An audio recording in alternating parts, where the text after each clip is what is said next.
The unsurpassed, penetrating, and perfect truth is seldom met with, even in 100,000 myriad kalpas. Now we can see and hear it. We can remember and accept it. I vow to make the Buddha's truth one with myself. Homage to the Buddha, homage to the Dharma, homage to the Sangha.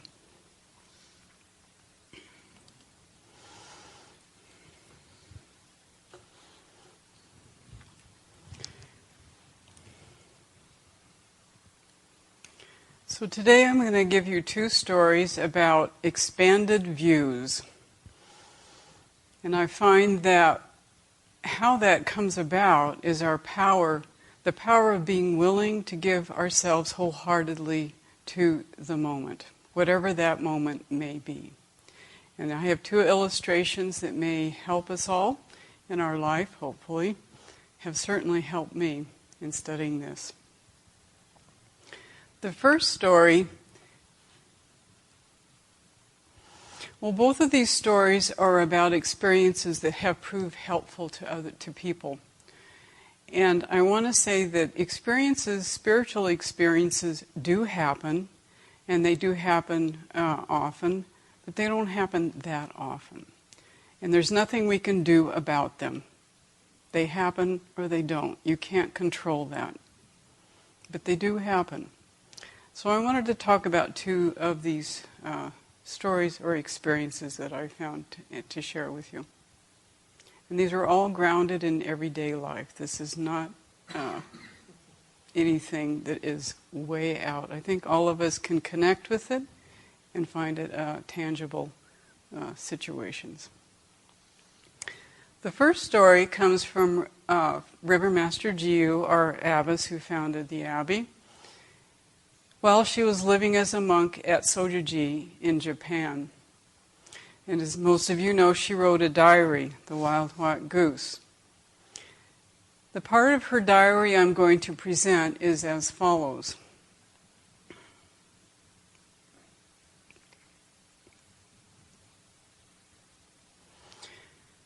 A few moments ago, I found a letter on my desk in my room and have just read it. It is a scathing triage from a monk, saying that it is all my fault that there are fleas downstairs, and they never had any fleas until foreigners came to Japan. This is quite a statement. She also read, I have to beg pardon of everyone in the temple for being here and causing such a thing to happen. That's a lot of weight to put on somebody. It is my fault that the trainee downstairs has had his summer ruined. Okay. Reverend Master Jiyu then began packing her things to leave the temple. She'd had it. That was kind of the tipping point. Enough is enough is enough. After she had packed what she needed, she walked out of the door of her room and then began walking away. She was going to go away from the temple, very far away, far, far away. She'd had it. As she was walking, she heard a voice sounded inside of her saying, it was a hollow voice. It was like an echo in an empty church after evensong.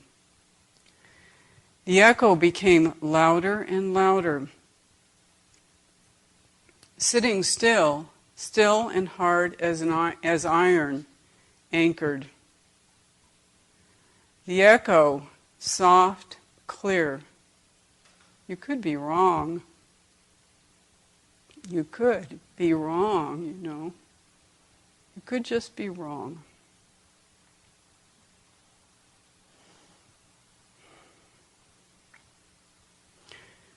Turning and shifting is the path to the unborn Buddha nature. Transforming what went before, transforming what comes after. Transforming, ever transforming. Shifting and changing. her feet turning around, going back to the temple room. She noticed the steps in the hallway needed cleaning. She got a bucket and a brush and filled the bucket with water.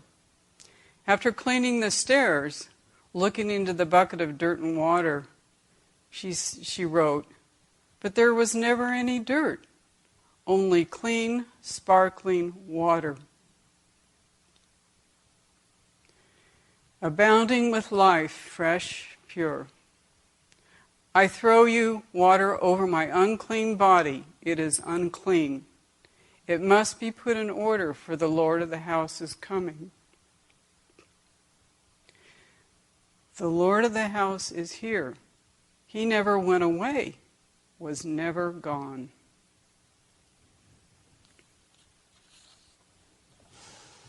Changing and changing, turning and shifting, transforming all at the same time and in the same place. The blazing tongues of fire, the one and all, being born and perishing, existing simultaneously at each instant.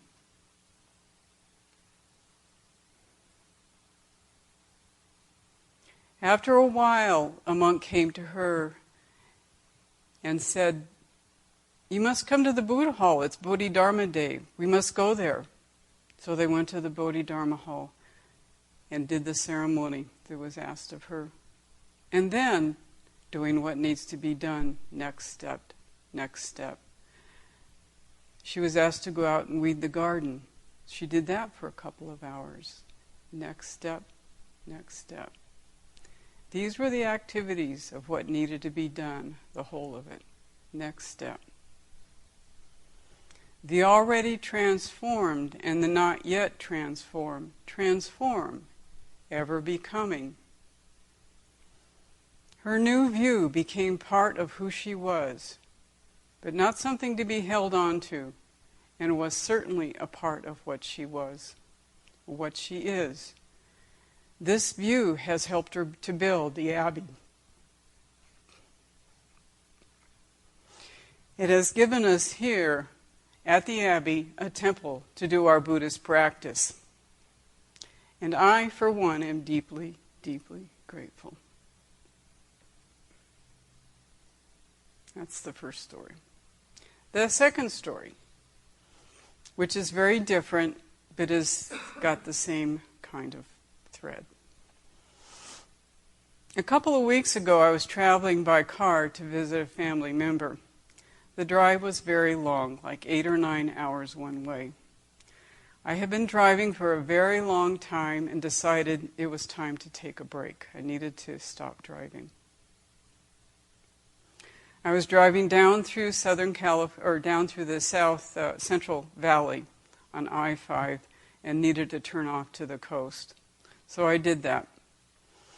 And along the way, there was a state park that was nearby the road that I had known about for a while, and I thought, maybe that might be a nice place to stop and take a break. So I did that this time. I was pretty tired of driving, kind of buzzy, if you all know what that is, when you're driving for a long time and you're concentrating on the semis that you don't want to run into, and all the other things that happen on a long drive down I-5. And just felt it was a good thing to stop. So I did. When I got out of the car, I noticed how windy it was, because it was the ridge line between the Central Valley, the Golden Hills, and then the coastal mountains. So you get this kind of confluence of, events, weather events. So it was really windy. But I got out of the car and I looked around. I paid my fee for the parking. There wasn't a soul around. I was the only person there. Got out of the car and I said, and I had a little map. And I said, I could take this path up the trail. I could see it. So I got out of the car and, did all the right things and start to walk. And it was really dry and dusty and very, very windy. I said, I could just walk up to that crest of a hill. So I did. But what I had to do was to walk through a cattle pasture, because that's where the trail went. So I opened the cattle gate and started walking down the trail that went through the cattle pasture. And there were so many cow patties that I had to focus on the trail and the dust because I didn't want to step, where, in a cow patty, because they were everywhere. But I kept walking, and the golden hills of California were all dried grass, but they really are kind of a gold color. It's kind of a nice thing. And then you have these little California live oak trees that are green. So it was a pretty spectacular going, even though I was walking through a cow pasture. But I finally came up on a rise, and there was another cattle gate, and I went through that. And then I just stood there.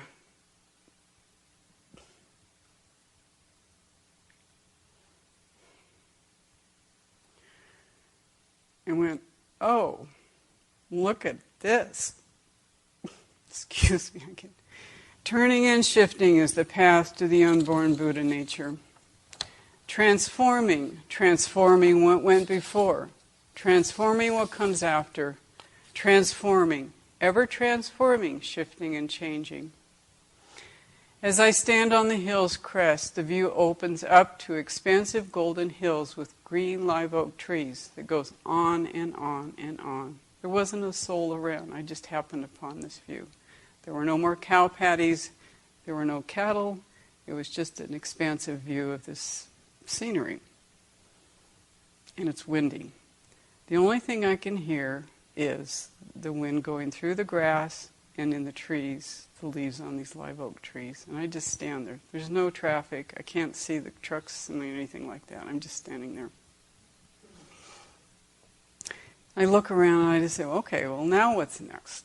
And so I saw another crest and say, I'm going to go over that hill. That's kind of the intrigue of hiking, is you always want to know what's on the other side or what's up there. But anyway, so I hiked through, and I went up to another crest of a hill, but I didn't make it quite there because there was this gigantic California live oak tree that I had. They said, well, I'll walk up to that and just see what's there. So I walk up to this tree, and I just look at it in awe, thinking, I didn't know these trees were so old. I didn't know these trees were so ancient. I didn't know these trees were so massive. And I just stood there and looked at this tree, and it wasn't like a straight tree, a pine tree. It was really gnarled, massive, gray, wrinkly. It had not had an easy life. It wasn't a greenhouse event. It was growing out there in the wind, in a very dry condition. I just stood there looking at it. And of course the wind is just completely enveloping me in terms of sound. I just stood there looking at these massive tree trunks, the tree trunk, and the branches had broken off, and there'd be a gaping black hole, and then there'd be other tree limbs that had huge, just, all I can say, they just looked just massive. I just stood there and looked at the tree, and I thought, God, this tree is venerable. I don't know if you've ever seen trees, you just kind of think, this tree's been around a very long time. Old, ancient. I could only imagine what stories it had to tell. I just stood there in the wind, and all of a sudden, I saw that the tree trunk was, absolutely still. There was all this wind, but this tree, this massive tree trunk, was just still. I just stood there looking at it. It was alive, but it was still. And I just stood there for a while, not very long, and I just stood looking at it, taking in the whole thing, and not making a big deal out of it, but just kind of resting my eyes in a certain kind of way, just kind of being really still. And I saw that. I just stood there. Oh. And I said, okay, what's next? What do I do now? I thought, oh, it's time to go back. So I turned around and started walking back to the car. Not a big deal. started walking, changing and changing, turning and shifting, transforming all at the same time and in the same place. The blazing tongues of fire, the one and all, being born and perishing, existing simultaneously at each instant. The already transformed and the not yet transformed transform, ever becoming. The experience of each single sensation is like this. Oh, what next? Time to walk back to the car and drive on down to the road to my destination. I feel refreshed. I don't know why or how. I don't really care. I'm grateful, very grateful that I have a little more different view of driving down the road and carrying on with my journey. And this morning I think I had no words for what happened, and I didn't really care because it was enough to get me where I needed to go, and I was deeply grateful for that. I was refreshed in a very deep way. And this morning I was thinking that perhaps what had happened is I just let go of the walls and the separation that we often carry around, or we just have a lot. And maybe honestly I did not know that at that particular point, but that's somehow it really was a refreshment, and I was deeply grateful for that.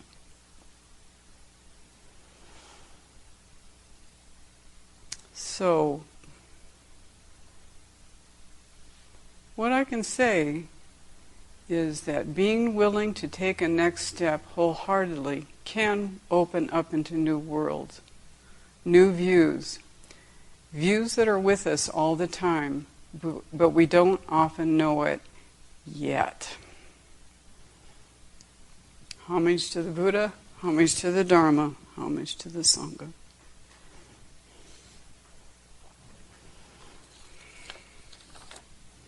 Just never know what's going to happen.